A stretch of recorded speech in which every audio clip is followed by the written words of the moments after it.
Sir, एक किसानों के लिए एफपीओ योजना चल रही है, ये क्या है और इस योजना से किसान कैसे जुड़ सकते हैं? माननीय प्रधानमंत्री नरेंद्र मोदी जी ने 10,000 एफपीओ बनाने का लक्ष्य लिया है। ये फार्मर प्रोड्यूसर ऑर्गेनाइजेशन आने वाले समय के अंदर किसानों के जीवन स्तर को उठाने वाला होगा, क्योंकि ये फार्मर प्रोड्यूसर ऑर्गेनाइजेशन है, वो एक समूह होगा किसानों का।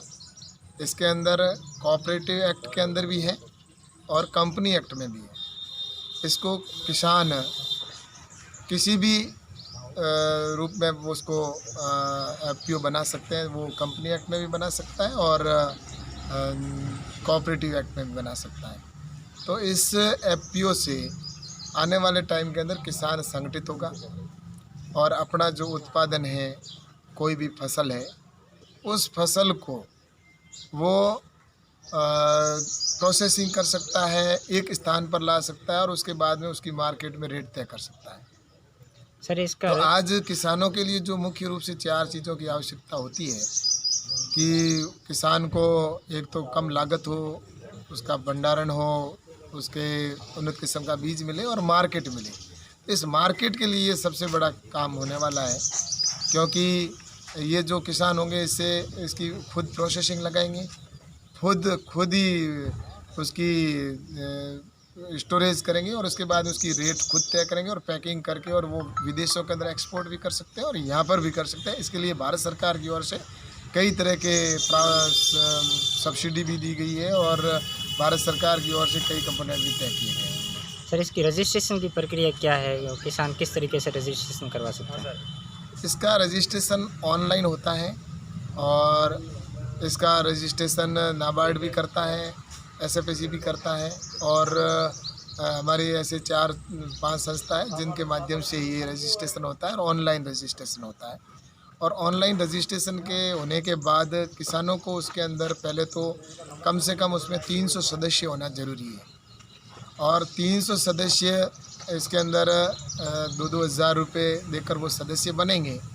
और 2,000 रुपये भारत सरकार देगी। इस तरह से जब उनके लगभग 750 किसान हो जाएंगे, उस समय उस किसानों का जो 2-2 हज़ार रुपये से आएंगे वो लगभग 15 लाख रुपए उसके इक्विटी के रूप में उनके एफपीओ के पास में होंगे। तो भारत सरकार की ओर से भी 15 लाख रुपए उस एफपीओ को इक्विटी ग्रांट के तौर पर दिया जाएगा। तो कुल मिलाकर उनके पास में 30 लाख रुपए इक्विटी के रूप में होंगे और इसके अलावा लगभग 18 लाख रुपए और सहायता के रूप में एफपीओ को मिलेंगे, जिसमें उनका ऑफिस किराया है या उनका टेलीफोन बिल है या ट्रैवलिंग खर्चा है या जो सीओ होगा उसको भी इसके अंदर सैलरी देने का भी प्रावधान है। तो इस तरह से उनका रजिस्ट्रेशन फीस भी भारत सरकार देगी और इस तरह से लगभग 3 साल के अंदर इनको ये 18 लाख रुपए का एक सहयोग के रूप में एफपीओ स्थापित हो, इसके लिए भी इसका सहयोग मिलेगा। इसके बाद में 2 करोड़ रुपए की बैंक गारंटी के तौर पर भी उनको मिलने वाला है कि 2 करोड़ रुपए तक अगर कोई किसान है वो अपनी प्रोसेसिंग यूनिट पर अपना उत्पादन लाता है तो किसान को तुरंत पैसों की आवश्यकता होती है, तो वो एफपीओ उन पैसों में से आप 2 करोड़ तक का उनको पैसा है उसका यूटिलाइज उनको किसानों को देकर भी कर सकते हैं। और भी कोई उत्पादन लाना या कोई मशीनरीज लाना है तो उसके माध्यम से वो उसके अंदर कर सकता है। तो इस तरह से 2 करोड़ रुपए की बैंक गारंटी भी है और अन्य जो इस तरह से कि उसकी जो किसान है वो प्रोसेसिंग यूनिट का जो प्रोजेक्ट रिपोर्ट होगी उसकी जितनी, चाहे वो 1 करोड़ या 2 करोड़ की जो भी होगी, वो प्रोजेक्ट रिपोर्ट जब पेश करेगा तो उसको उसकी रिपोर्ट के आधार पर उसकी जांच होने के बाद में उनको लोन मिलेगा और लोन के अंदर भारत सरकार की ओर से 33% की सब्सिडी भी मिलेगी। तो इस तरह से ये एफपीओ बनेगा और उसके बाद में खुद पैकिंग करके और अपना उत्पादन है सारा जो समूह होगा किसानों का, जिस तरह से कोऑपरेटिव के अंदर समूह होता है, उसी तरह से जो एक इंडिविजुअल किसान जाकर जहाँ मंडी के अंदर बेचता है तो उनको रेट नहीं मिलती है, तो अब वो जब संगठित होकर अपने उत्पादन को प्रोसेसिंग करके और बेचेगा, जैसे आलू से आलू की चिप्स बन गई, अनार से अनार का जूस बन गया, या जैसे जीरा होता है तो जीरे से उसकी प्रोसेसिंग करके मसाला तैयार करके वो पैकिंग करके एक्सपोर्ट भी कर सकता है, अन्य जहाँ मार्केट है वहाँ पर बेच सकता है। तो इस तरह से मैं एक उदाहरण के तौर पे बताता हूँ लेकिन ऐसे जितने भी प्रोसेसिंग जो फूड प्रोसेसिंग है, जो उनकी यूनिट लगाकर किसान अपना उत्पादन करेगा तो उससे इनको लाभ मिलेगा। और बाकी जो अभी भी जो प्रधानमंत्री माननीय नरेंद्र मोदी जी ने जो पैकेज की घोषणा की है 1 लाख करोड़ रुपए किसानों को एग्रीकल्चर इंफ्रास्ट्रक्चर के ऊपर ये सब खर्चा होने वाला है। इसके अंदर भी किसानों को ये प्रोसेसिंग यूनिट लगाना और कोल्ड स्टोरेज वेयर हाउस वगैरह जो भी लगाना होगा और उनको मशीनरीज की आवश्यकता होगी, तो उनको जब फसल बोए उस समय या फसल कटाई के समय में आवश्यकता होगी, तो इन सब के ऊपर भारत सरकार की ओर से ये एफपीओ को भी इसमें लाभ मिलने वाला है। तो इस तरह से हम आने वाले टाइम के अंदर एफपीओ को जो बड़े शहर हैं उनके जहाँ 25 लाख की आबादी के आसपास के शहर हैं, तो वहाँ पर भी ये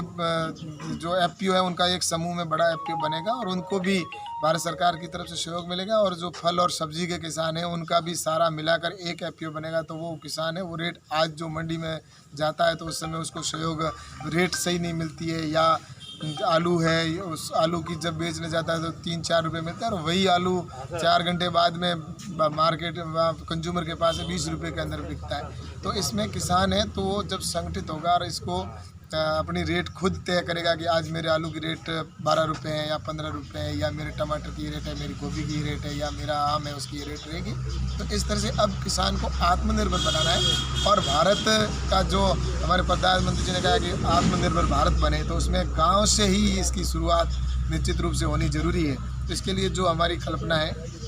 कि ग्राम स्वराज की जो परिकल्पना है, उस ग्राम स्वराज की परिकल्पना को पूरा करने के लिए जो फार्मर प्रोड्यूसर ऑर्गेनाइजेशन है वो महत्वपूर्ण भूमिका होगी। और इसीलिए देश के प्रधानमंत्री माननीय नरेंद्र मोदी जी ने 10,000 एफपीओ बनाने का लक्ष्य लिया है और वो हम समय के ऊपर पूरा करेंगे, जिससे कि किसानों को आत्मनिर्भर बनाया जा सके। और आने वाले टाइम के अंदर किसान जिस तरह से आज ये स्थिति है कि किसान हमेशा अपने आप को बेचारा कहलाता है कि किसान बेचारा, लेकिन और कहीं कोई भी सरकारें भी आती है तो कहती है किसानों का कर्जा माफ़ कर देंगे हम, तो उसके अंदर सरकारें बनती है बिगड़ती भी है। लेकिन मैं तो ये कहता हूँ कि किसान कब तक कर्जदार होता जाएगा, कोई कभी कर्जदार होना फिर माफ़ होना फिर कर्जदार होना। तो इसके लिए किसान को ऐसा मजबूत करना है आने वाले टाइम के अंदर कि भारत का किसान है वो किसान कर्ज लेने वाला नहीं, भविष्य के अंदर कर्ज देने वाला बने। इस कल्पना को लेकर ये जो एफपीओ बन रहे हैं, ये एफपीओ किसानों के लिए जीवन के अंदर परिवर्तन लाने वाले होंगे और किसान को अब एक व्यापारी बनने का अवसर मिलेगा कि किसान अपने उत्पादन को किस तरह से व्यापारी बनकर उसकी रेट भी ले सके और आम आदमी तक ये सुविधाएं सारी पहुंचा सके। इसके ऊपर ये एफपीओ बहुत महत्वपूर्ण भूमिका निभाएंगे। सर अब तक कितने रजिस्ट्रेशन हो चुके हैं, ऐसी कोई सूचना है? ऐसा है, वैसे तो देश भर के अंदर लगभग 5,000 के आसपास रजिस्ट्रेशन हो चुके हैं और अभी जो 10,000 का लक्ष्य है वो लक्ष्य भी हमारे जो है उसके अंदर नई गाइडलाइन जो बनी है उसके अनुसार और जो उसमें सरलीकरण किया गया है और अधिक उसके अंदर लाभ देने का प्रावधान रखा गया है। तो ये एफपीओ है जो आने वाले टाइम के अंदर हम समय के ऊपर पूरा करेंगे और किसानों के लिए भविष्य के अंदर बहुत अच्छा ये किसानों के जीवन स्तर को ऊपर उठाने वाला होगा।